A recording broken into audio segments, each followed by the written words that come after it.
Thank you. First, let's just thank Brandless for having us here tonight. Super cool pop-up. I'm very excited. Thank you all for coming. I love seeing all these beautiful faces. So tonight we're going to talk about investing, and as women, it's really important we learn how to manage our money, invest our money wisely, and then also come together in places like this where we can support each other, collaborate. Remember, we're not alone on our financial journeys. You're never alone in general.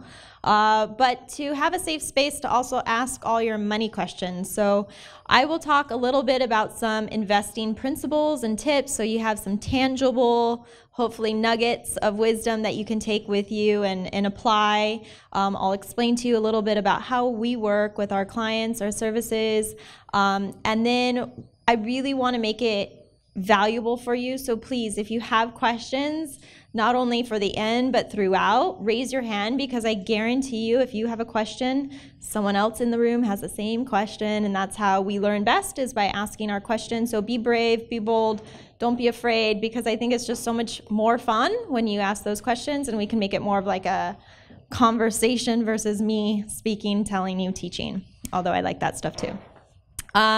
So just so you know, I don't know how many of you actually, let me just ask, how many of you have heard of Financially Wise Women or me before? Okay, cool. So like half and half. So I'm a financial planner, certified financial planner. I've been doing it for 13 years. I started right out of college at a company. Long story short, loved financial planning, didn't love corporate America, so I got what I needed. After 5 years, went to an independent firm in West LA, started to study branding. That's when like YouTube became cool and popular, and I saw these women talking about fashion and beauty, and I thought, I want to talk about money in that same way and really help women understand money from a place of empowerment and education, not like talking down or you should have done better and why didn't you not spend your money on shoes and all of that stuff. So I thought, okay, I'm a woman in finance. I don't really feel like I can relate to most of the financial industry. So imagine how all of us in this room must feel. They must feel like there's nowhere for you to go to learn about money.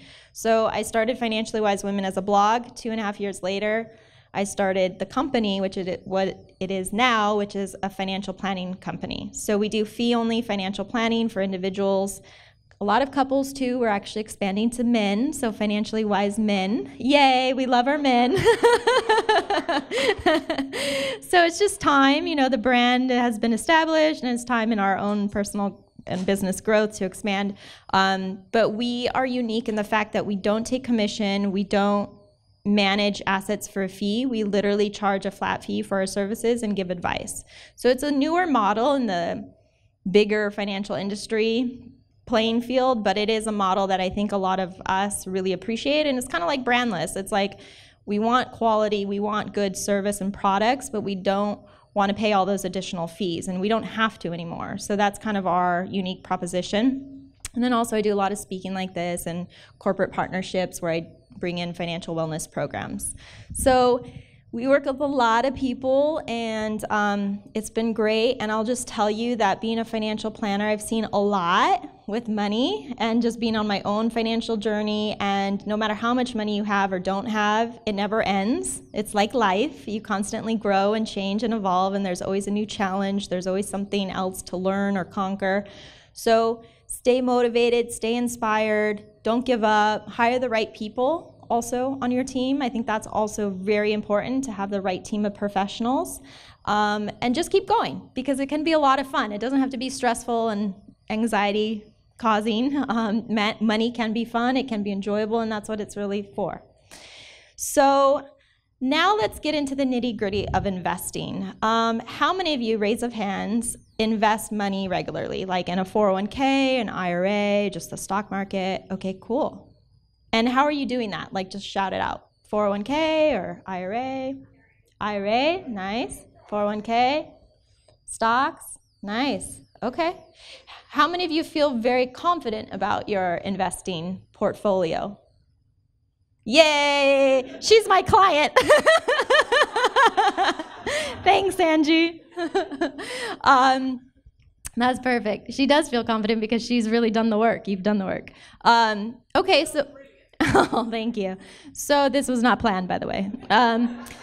So that's a big part of it. You know, I want to help you understand investing and feel confident about what you're doing, so you don't have all that like guessing in the back of your mind or unclear clarity around it, or you know, additional worry. Because right now, if you've paid attention, the stock market's a little bit more volatile than normal, and that's kind of what happens. The markets go up, they go down, and if you understand investing and the game, you can be a lot smarter with how you're choosing to invest your money, and then also come out at the end like winning. And that's the whole point. We want to win.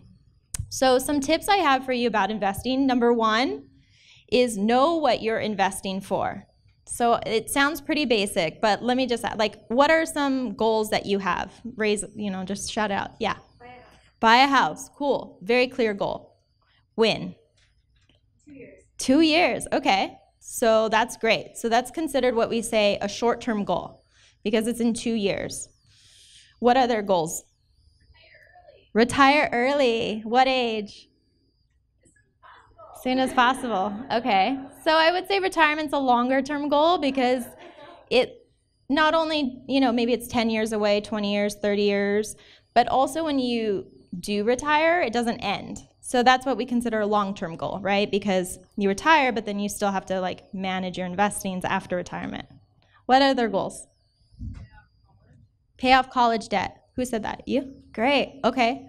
So that's probably like medium, depending on how much college debt you have. Maybe 3 to 7 years it might take. Maybe sooner. I just don't know. So do you see how like some are short term, some's long term, some's medium? This is very important because when you're investing your money, you have to know what you're investing the money for. So short term goals, we never recommend investing your money in the stock market. Anybody want to guess why?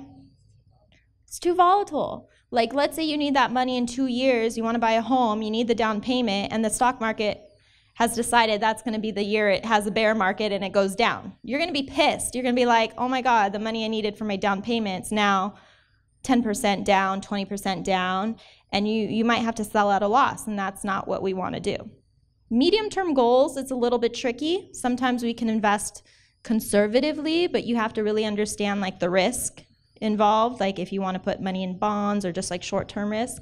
But long-term, all our long-term goals, like 7 years plus, that's where you can really start to invest your money in the stock market and real estate because you can ride the wave. So if the market goes down in 2 years, you're not going to panic and freak out and sell all your money because you remember, oh yeah, this is long-term money.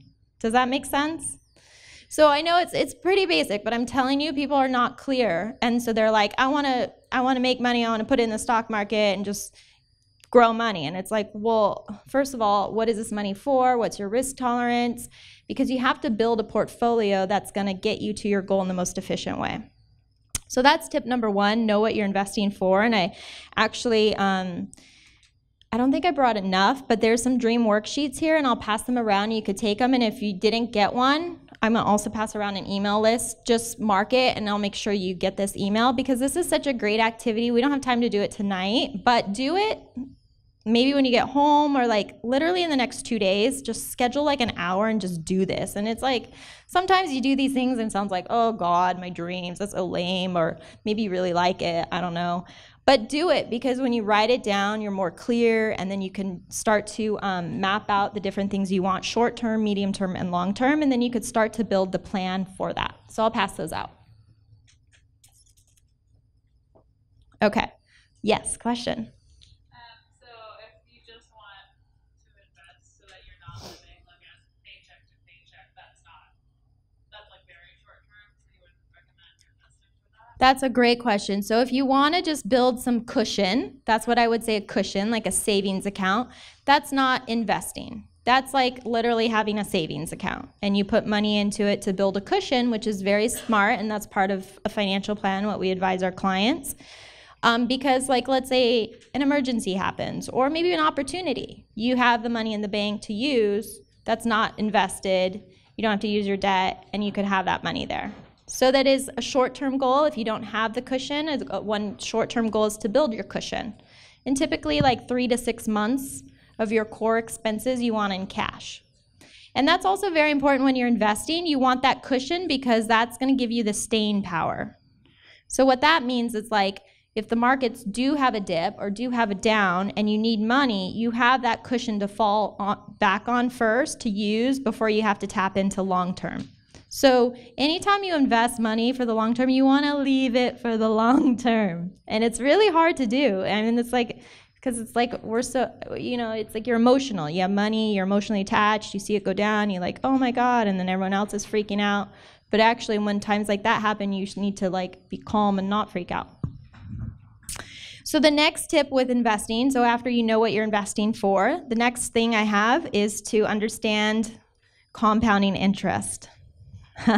So there's something called the rule of 72. Has anyone heard of that? Maybe if you're like science or math major. Okay, yeah? How did you hear about it?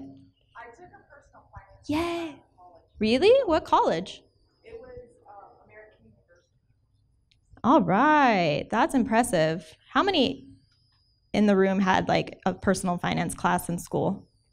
A few. Okay, not bad. Well, you study finance. But still, that's cool. Okay.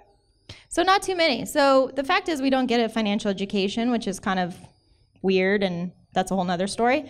But the rule of 72 is an easy, tangible thing to always remember, especially when times like this when the markets are more volatile. So I'll explain it to you, and it's easy. It's better if you draw it. So if you have a piece of paper, write this down. So whatever the interest rate is, 72 divided by that interest rate tells you how many years it'll take to double your money. So let's say, for example, you have your money, $10,000 in a CD, and it's going to give you 4%. That's probably not going to happen right now, but let's just make it up. So 72 divided by 4 is 18. So every 18 years, your money would double. So if you had $10,000 today, 18 years from now, it'd be $20,000. Another 18 years, 40. So let's say you're investing that $10,000 for retirement. You're like, cool, I'm getting 4%. That's better than my like savings account, which is giving nothing. I really like 4%. Sounds great.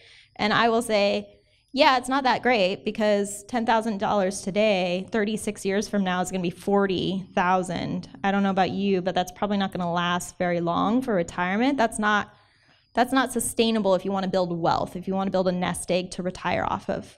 So this is why we invest our money to beat inflation, beat like what we could get just savings. So you take on more risk to get more return. So let's say you got like 8% return because you have a diversified portfolio, you're working with us or another financial planner who helps you do that. 72 divided by 8 is what? 9. I'll just do it because it's late and it's Thursday and I know it. So now instead of your money doubling every 18 years, it doubles every 9 years. So think about that. 10,000 today, 9 years 20, another 9 years 40, another 9 years 80.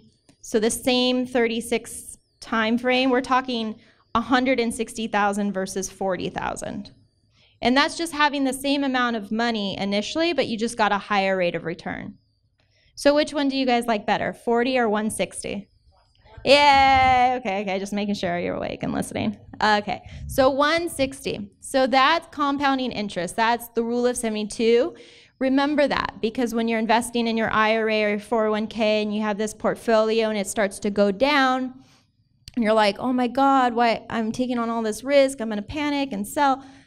Don't freak out. Remember, okay, in order to get that type of return, you have to take more risk and take smart risk, but also know that that's going to get you the wealth you need at the end.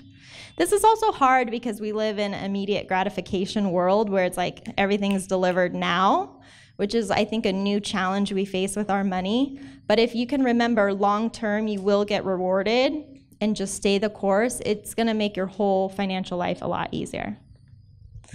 All right, so that's tip number 2. So we first said, know what you're investing for, only long-term goals. Tip number 2, understand compounding interest. Tip number 3 I have is to choose the right investment account. So who wants to be brave and explain what a 401k is? Who knows that? Some of you had it. Yeah. It's employee your retirement. Yeah, exactly. You're very smart. Yeah. Yeah, so 401k is basically if you work for a company, they can offer you a retirement plan. They usually call them 401ks. There's different types. If you work for like a government agency, it could be 403b or nonprofit 403b. So these are just employer-sponsored plans. Anybody know the contribution amount you put into that? It's a lot higher. Yeah, it's 18,000. So it's a lot higher. You could put in 18,000. So if it's a 401k, you could put in 18,000. It changes a little bit every year. For those of you who don't have a 401k, maybe you're self-employed or you have your own business, you can have an IRA, and that's individual retirement account. So that's a whole different game, and there's lots of different IRAs you can have. But if you just have a traditional IRA, you could put in 5,500 in 2018. So the maximum contribution is lower, but anyone could do it. So if your job doesn't offer 401k, it doesn't give you the excuse not to save for retirement. If you are a business owner, how many of you are business owners? Okay, cool. So then you could do a SEP IRA for your business or a simple IRA, just depending on if you have employees and if you want to put in money for them. These are kind of quick and easy retirement plans as a business owner. You can also start your own 401k. It just takes a little bit more work and maintenance, so it just depends on where you're at. So there's all different types of retirement accounts available, so just work with a professional to choose the right one. If you have a 401k, do that. If you don't, choose the IRA. Any of you heard of a Roth IRA? Those are really popular and common. Sometimes it makes sense to do a Roth IRA. Then we'll talk about tax strategies. So there's a lot of just like nitty-gritty depending on your personal situation.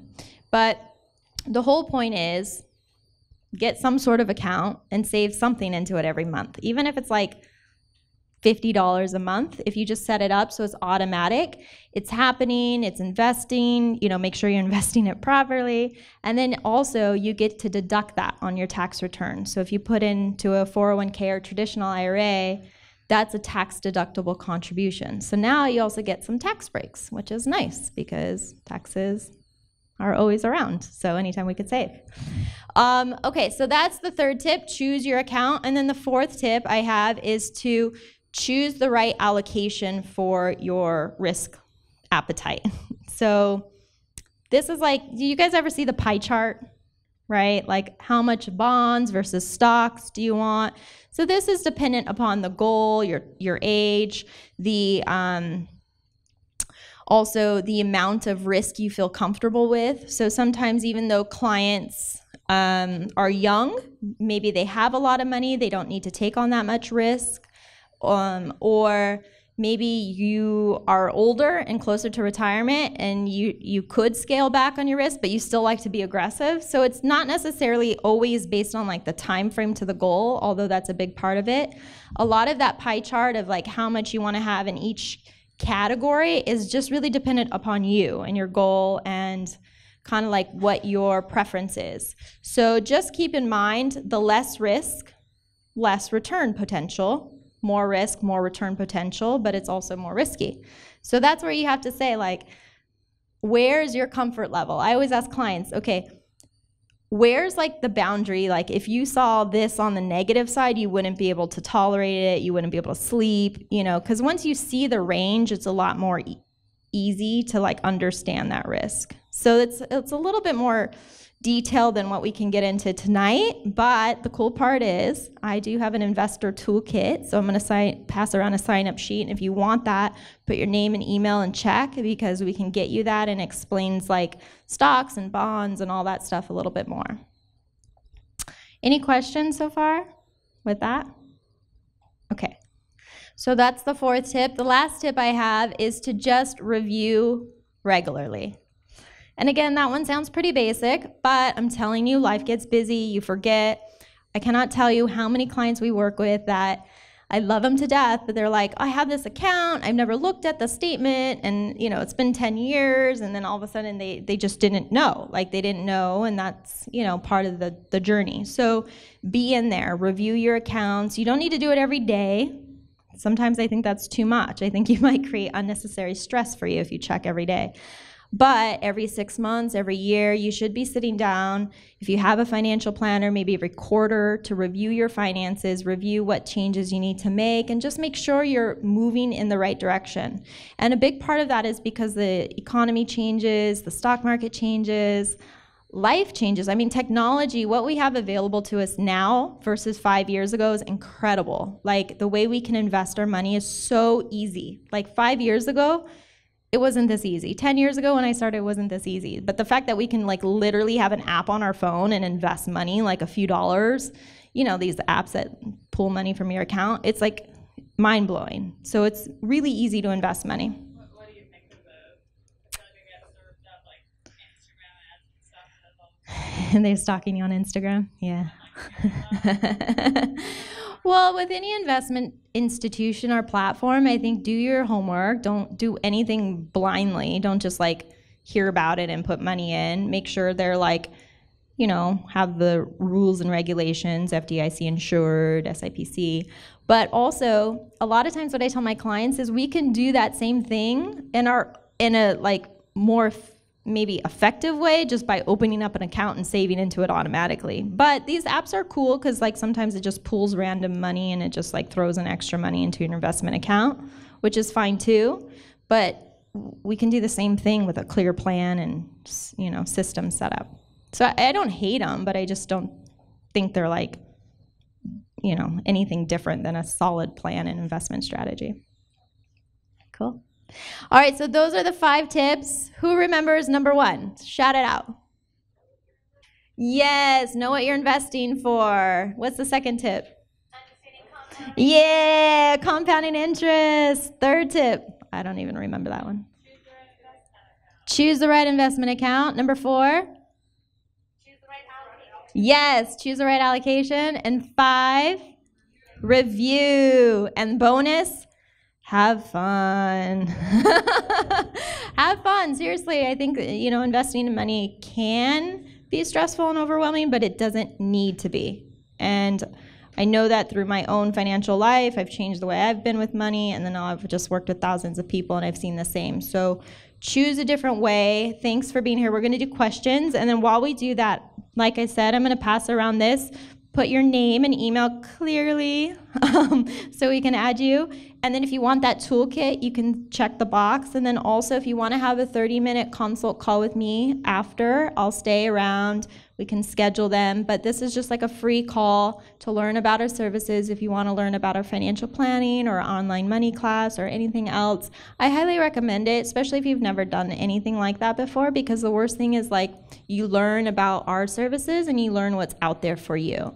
The best thing is we decide it's a good fit and we work together and you make lots of more money and you become a baller, shot caller.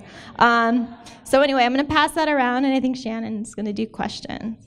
Yeah, it's officially time for the Q&A. You guys have been great already with your questions, but now is this whole section for all Q&A, so do not be shy. If you have a question, raise your hand. I do know there's a question. I'm asking on behalf of Marilyn. The question is, Brittney, what is your take on Bitcoin? I forgot to mention that one. Okay, Bitcoin's really cool. I'm not going to say yes or no, but I tell all my clients, just like anything, just do your homework. And if you're investing in any one company, I don't care what it is, don't put all your money in one company. Don't put all your eggs in one basket. You've heard that before. I've seen people make lots of money in Bitcoin, and I've seen people make not so much lots of money. So it depends. But what I would say is have your overall investment strategy and portfolio clearly mapped out first before you start just throwing money into like Bitcoins or other cryptocurrencies or any individual stock for that matter, because you just never know. It's kind of like a gamble. You could get in at the right time, you could get in not at the right time, and it just depends. But I do think cryptocurrency is something that's, you know, it's happening, so we can't ignore it either. Who else? Yeah.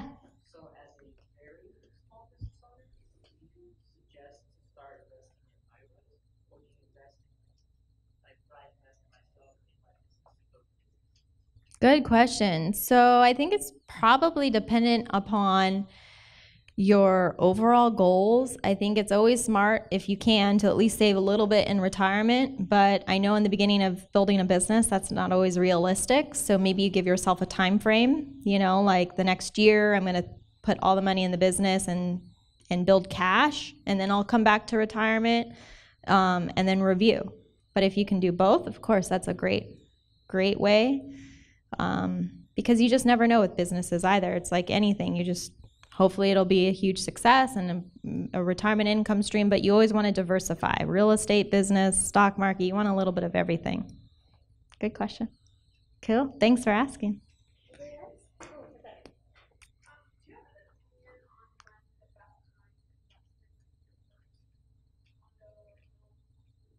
Oh, good question. So when's the best time to invest in your first condo or home? I would say when you have healthy cash flow, when you can afford the mortgage and still be able to save for your retirement and not feel house poor.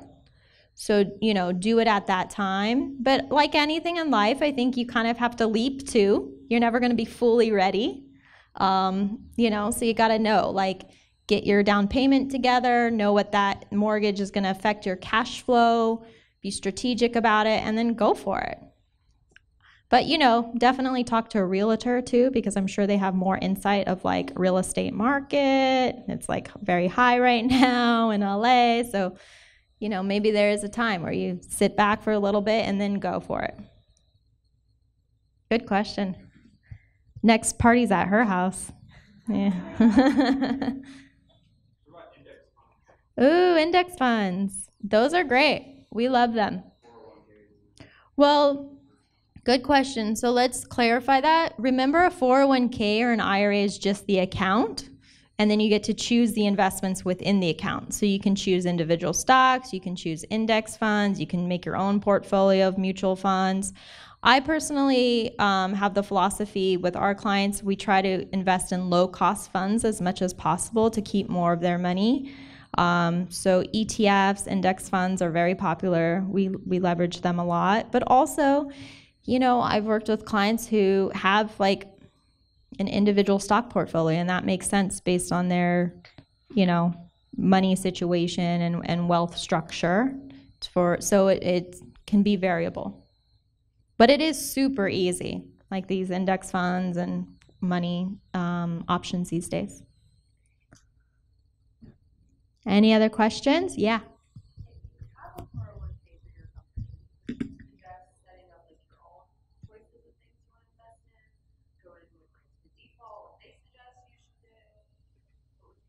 Good question. So a lot of times the defaults are now defaulting you into a target portfolio, which is a lot better than what it used to be. It used to default to cash. So imagine people would save into their 401k for years and they didn't realize. That's why the law changed. So they have to give you some sort of default investment. But sometimes, just depending on your options, there might be a more efficient fund for you or multiple funds. And it also kind of depends on how much you have. Usually when you're just starting out, we say make it super easy. Just get one of those, easy diversified funds. And then the more money you grow, then you could get a little bit more strategic because you need a little bit more refinement on the strategy. Yeah. Good question. Yeah. When it comes to retirement accounts, do you recommend using employee accounts, say up to the match, and then doing a Roth IRA, so diversifying your retirement accounts, or is it better to have one? Good question. That's going to be very dependent on your tax situation, and then also kind of the time frame of the goal. Lately, what we've been doing with our clients is an analyzer, and it's so weird, but a lot of times the Roth IRAs are not making as much sense anymore. So again, it depends on the personal situation, but sometimes it's better to take the full 401k contribution deduction now and pay the taxes later, because on a 401k you pay taxes later, but also it's, it is dependent upon you and your tax situation. Yeah. Good question. Anyone else? Was this helpful? Yay. Okay, good. I'm really impressed. Thursday night, and we're talking about investing. That's pretty bomb. I mean, like most people are at happy hour or sleeping. I don't know. Okay.